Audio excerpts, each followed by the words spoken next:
There's the latest update for ongoing upcoming winter weather across much of the area.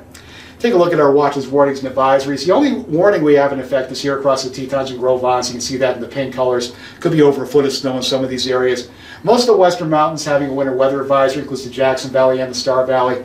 Anywhere from about 2 to 6 inches in these areas. And also the mountains surrounding it, Yellowstone Park, as well as the west slopes of the winds. And also down here across the Southern Wyoming range. Pinedale also in this as well.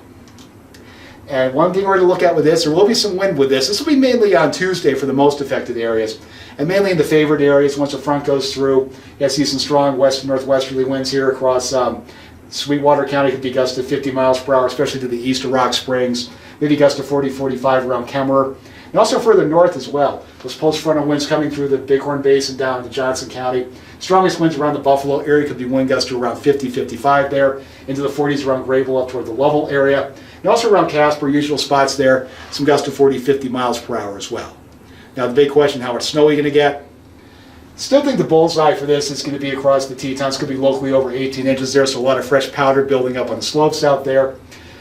Valleys, 2 to 3 might be a little low in Jackson. They could see maybe 4 or 5 inches there, also around Afton. Highest amounts in the valleys further north you go, especially up here around Moose Moran Junction. And in the Star Valley, more as you head up toward the Alpine area probably.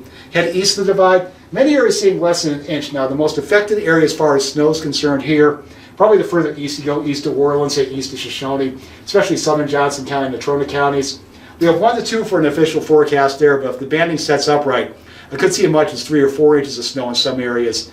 But there could be variations across a short distance here. But most impacted for travel is probably going to be I-25 in this area, as well as US 2026, especially when you get toward Powder River and onto the east.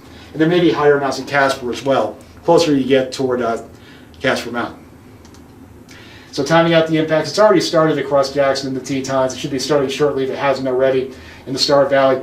Most areas east of the divide, we should be mainly dry as we head through tonight, holding off until about sunrise tomorrow. Then spreading from northwest to southeast across the area. Casper's being the last to see it. First place to see it, the Bighorn Basin. Those of you across I-80, starting late tonight, say after about 2 or 3 o'clock, with the maximum impacts in the morning. Now, areas that get the most impacts, those are in red. You can see here mainly the western areas as well as around Casper, I-25, maybe up toward the KC area. Mainly tonight across the west. Mainly a late morning to about midday for areas east of the divide.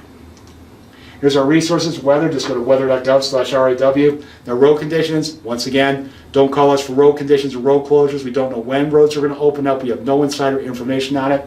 YDOT's the place to go. You get the information right from the source.